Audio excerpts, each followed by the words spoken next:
আসসালামু আলাইকুম রহমতুল্লাহ। প্রাণপ্রিয় শিক্ষার্থী, আশা করি অনেক অনেক ভালো আছো। আজকে আমরা 5.1-এ আছি এবং এখানে আলোচনা করব। তো 5.1-এর 1 নম্বরের যে প্রশ্নগুলো ছিল, একে তোমরা জানো লেখা আছে, দেখো একটু ভালো করে দেখো, লেখা আছে যে লঘিষ্ঠ আকারে প্রকাশ করতে হবে। তো লঘিষ্ঠ আকার হচ্ছে এমন আকার যার চেয়ে যেটা সবচেয়ে ছোট আকার, এর চেয়ে আর ছোট করা যায় না। পুরো অঙ্কটা এই যে এটাকে লঘিষ্ঠ আকারে প্রকাশ করতে হবে। তো এটাকে লঘিষ্ঠ আকারে প্রকাশ করা হচ্ছে এটা এমন ছোট করতে হবে যে এর চেয়ে আর ছোট করা যায় না। তো কিভাবে আমরা ছোট করব? তো এখানে এটা হচ্ছে প্রদত্ত রাশি। এটা কি প্রদত্ত রাশি বা প্রদত্ত ভগ্নাংশ। তো প্রদত্ত ভগ্নাংশ যে দেওয়া আছে, এখানে দেখো প্রথমে আমরা দেখব 4 এবং 9। এখানে 4 ও 9 এর গসাগু কি করব? 4 এবং 9-কে কত দ্বারা ভাগ দেওয়া যায় বলো তো? 4 এবং 9-কে কত দ্বারা ভাগ দেওয়া যায়? 4 এবং 9-কে দেখা যাচ্ছে 1 দ্বারা ভাগ দেওয়া যায়, কারণ তুমি 4-কেও ভাগ করবা যা দ্বারা, সেগুলো দ্বারা আবার 9-কে ভাগ করা যায় না। 9-কে যেগুলো দ্বারা ভাগ করবা 4 দ্বারা ভাগ করা যায় না। দেখো 4-কে ভাঙলে আমরা পাই 2 দুগুণ 4, 9-কে ভাঙলে আমরা পাই 3 ত্রিকা 9। তাহলে এদের মধ্যে কমন কোনো কিছু নাই যেটা দিয়ে আমরা দুটোকেই ভাগ করব। তাহলে কি বলা যাচ্ছে? কমন একটা আছে। হ্যাঁ, যদি ভাগ করা না যায় তাহলে আমরা 1 দিয়ে ভাগ করতে পারি। কি করতে পারি? 1 দ্বারা ভাগ করতে পারি। সো আমরা এখানে লিখব কি? 4 ও 9-এর গসাগু। গসাগু মানে কি? গরিষ্ঠ সাধারণ গুণনীয়ক। তো এখানে আমরা কি বলবো? 1 বলবো। ওকে, তারপর দেখো এবার আমরা 4 গেল, এখন আমরা দেখব এক্স আছে। তো এখানে আছে, প্রথমটা আছে x² ও আরেকটা আছে কি x5 এর গসাগু। আমরা এটা হচ্ছে ডট ডট দিয়ে দিব, গসাগু সমান। এটার গসাগু কত হয় দেখো তো? x আছে হচ্ছে তোমার কয়টা? 2টা। তার মানে কি? এই যে x²। তো x² এটাকে আমরা ভাঙলে পাই x ইন্টু x, আর x5 আছে। তো x5-কে আমরা পাই কি?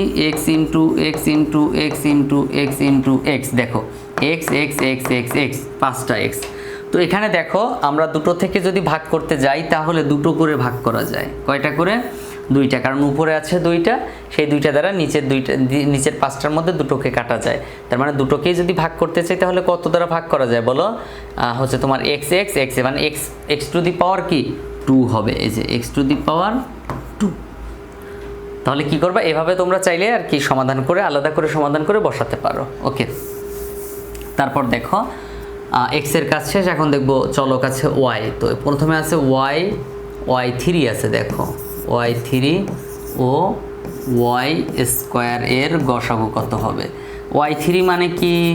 y3 মানে হচ্ছে y y y, মানে এটা কিন্তু আমি জাস্ট নোট করতেছি, হ্যাঁ, রাফ করতেছি। 3টা y। আর y² মানে কি? y² মানে হচ্ছে y ইন্টু y। তাহলে এই y y y y y, এখন এখানে দেখো তো কাটাকাটি যায় কত কত? এই যে 2টা কাটা যায় আর একটা বাকি থাকে। তো আমরা যে 2টা দ্বারা কাটাকাটি করতে পারি সেই 2টা লিখবো। তার মানে কি? y2 লিখতে পারবো আমরা। এখানে কি লিখবো? y2 বা y² লিখবো। তারপর আছে z। দেখো তো z কি করা যায়? z5 আছে, z⁵ ও z⁵3। ওকে, 3। তো এর গসাগু কত হবে বলো তো? তাহলে এখানে 5, এখানে 3, আমরা 3টা দিয়ে ভাগ করতে পারবো। 2টাকে আমরা সবসময় দেখে থাকি যে 2টাকেই যেটা দ্বারা ভাগ করতে পারবো। যেমন 2 আছে, এখানে 2 আছে পাওয়ার, এখানে সর্বনিম্ন কত আছে? 3 আছে। তার মানে 3টা দ্বারা কাজ করা যাবে। যেমন z5 মানে কি? z⁵ মানে হচ্ছে z z z z। কয়টা হলো? 2টা, 4টা, 5টা। তারপর আবার যদি z3 বলি, z³ বলি, তাহলে z কয়টা? 3টা। তাহলে আমি 3টা দ্বারা কাটতে পারতেছি। তার মানে কি? z3। গসাগু কত? z3। তাহলে মাথায় রাখবা যে এই উপরেরটা নিচেরটাকে কত দ্বারা ভাগ করা যাবে সেটাই আমরা এখানে লিখব। ওকে, এবার দেখো তারপর আমরা হচ্ছে তাহলে দেখো এই দুটো, হ্যাঁ, লব ও হর কত আছে? 4x² y³ z5 9x5 y² z3, তাই না? তো আমরা এটা পাশে লিখি, হ্যাঁ, ও কত 9x5y² হ্যাঁ, তো এই দুটোর, হ্যাঁ দেখো এই দুটোর গসাগু আমরা মিলিয়েছিলে এইটা পাইছি না আমরা, এই লব, হ্যাঁ এই যে লব, এই এক্স লব ওয়াই হর লব হর লব হর, তো এই লবগুলো সব এইটা, তাই না? লবগুলো সব এটা না, আর হর হচ্ছে যে 9x5y²z3, এটা হচ্ছে তোমার হর। তো এই লব এবং হর এর গসাগু কত হয়েছে বলো?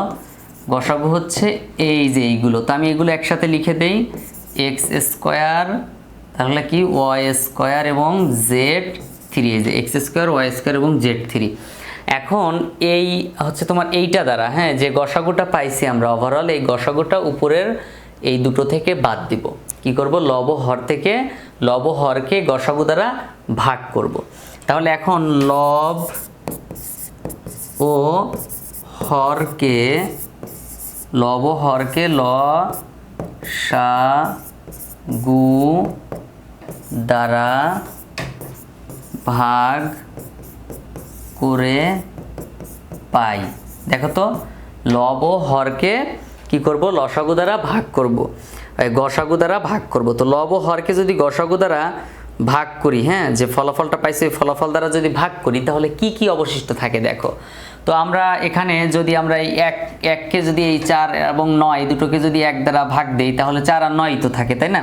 তাহলে উপরে থাকে 4 এবং নিচে থাকে 9, এটা মাথায় রাখবা। হ্যাঁ, উপরে থাকে কি 4 এবং নিচে থাকে 9। আচ্ছা, তারপরে আমরা দাগটা একসাথে দিয়ে নেই। তারপরে যাই হচ্ছে এবার x দ্বারা, তো এখানে x এবং x5 এবং x3, তো এখানে উপরের x², হ্যাঁ তো আমি এই x² দিয়েই ভাগ দিচ্ছি যেহেতু, তাহলে উপরের x² বাদ যাবে, আর এখানে x5 থেকে স্কোয়ারটা বাদ যাবে, তাহলে বাকি থাকবে শুধু x3। কোথায় থাকবে? নিচে থাকবে x3। স্কোয়ার বাদ গেছে, তাহলে 3 আর উপরে তো থাকেই না। তারপর এবার দেখো এখানে আছে y3 আর এখানে আছে y², তো আমি y² বাদ দিব, তাহলে এই নিচেরটা মানে হর y², এটা পুরোটা বাদ যাবে, এটা কি হবে? বাদ যাবে, আর উপরে থাকবে শুধু y। এখানে 2টা বাদ দাও, তাহলে কি হয়তো y3 থাকে, তাহলে উপরে থাকে কি y3। তারপরে আসো, এটা গেল। এখন হচ্ছে আমরা মানে এই y² দ্বারা কাজ করলাম। কি করলাম দেখো, y² দ্বারা কাজ করলাম কিভাবে? আমরা এভাবে যদি বলি আবার, এই যে y, তারপর y3 মানে হচ্ছে y 3টা y, আর y² মানে হচ্ছে y 2টা। কি হবে? y, খেয়াল করো y এবং y। তো এই দুটো যদি কাটা যায়, তাহলে বাকি থাকে একটা না, শুধু y থাকে। কোথায় থাকে? উপরে থাকে, খেয়াল করো শুধু উপরে থাকবে। তাহলে আমরা এবার যেটা দেখতে পেলাম, এখানে y3 আর এখানে কি আছে? y², y3 y²। তাহলে এখান থেকে y2 কিন্তু বাদ যাচ্ছে, তাহলে এখানে শুধু y থাকবে। কি থাকবে? শুধু y থাকবে। আমি এখানে y হলো তোমার কিউব দিছে, y শুধু y থাকবে। তারপর দেখো এখানে আছে z5, এখানে আছে z3, তো তুমি এই মানে সোজা হিসাব করবা আর কি, 5 থেকে 3 বাদ দাও, তাহলে z কয়টা থাকবে? আরও 2টা থাকবে। তাহলে এটা হচ্ছে উপরে আর এটা হচ্ছে নিচে, লব আর হর। তো লব থাকবে z কয়টা থাকে বলো তো? z হচ্ছে এখানে 5টা, এখানে 3টা, তাহলে 2টা থাকে z, অর্থাৎ z²।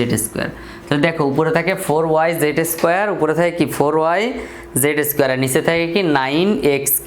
কি থাকে? 9x3 থাকে, 4y² 9x3। তো এইভাবে আর কি সমাধান করতে হয়। তাহলে ব্যাপারটা এমন, তুমি চিন্তা করো যে দেখবা এইটা ফলো করবা, এটা ফলো করার দরকার নেই, জাস্ট এখান থেকে দেখবা যে আমি প্রথমে 1 দ্বারা দুটোকে ভাগ করে তাহলে পাই কি 4 আর 9। তাহলে আমি এখানে লিখবো কি 4 এবং 9 লিখবো। কি পাবো? 4 এবং হচ্ছে 9 লিখবো।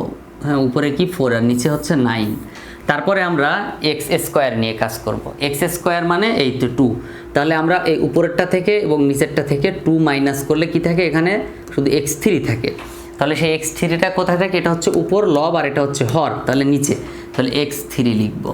তারপরে দেখো, তারপরে হচ্ছে y², তো উপরটা থেকে স্কোয়ার, নিচেরটা থেকে স্কোয়ার বাদ দাও, তাহলে এখানে থাকে শুধু y। কোথায় থাকে? উপরে। 3টার থেকে 2টা গেলে 1টা থাকে, উপরে থাকে শুধু y। তারপরে z3, এখানে 5টা, এখানে 3টা, 5টা থেকে 3টা গেলে থাকে কয়টা? 2টা, এবং সেটা প্রথমে উপরে থাকে। এটা হচ্ছে নিচে, এটা হচ্ছে উপরে, লব আর এটা হচ্ছে হর, তাহলে উপরে থাকবে কত? হ্যাঁ 2টা, তাহলে z²। তো এই হচ্ছে আমাদের আর কি উত্তর। হ্যাঁ, এর চেয়ে ছোটো আর করা যায় না। সো এটাই বলেছিল যে লঘিষ্ঠ আকারে প্রকাশ করতে হবে। তো আমরা নেক্সট ভিডিওতে 2 নাম্বারটা সমাধান করব। আমরা প্রত্যেকটা পার্টে একটা করে আর কি অঙ্ক সমাধান করব। সো যে কাজটা করবে, যদি এই ক্লাসটা বুঝে থাকো, অঙ্কটা বুঝে থাকো, তাহলে অবশ্যই হচ্ছে তোমার আমার চ্যানেলটা সাবস্ক্রাইব করবে এবং বন্ধুবান্ধবের কাছে শেয়ার করে দিবে ভিডিওটা, যেন পরবর্তী ক্লাসটা মানে কোন চ্যাপ্টারের উপর ভিডিও করলে ভালো হয় সেটা কিন্তু অবশ্যই জানাবে।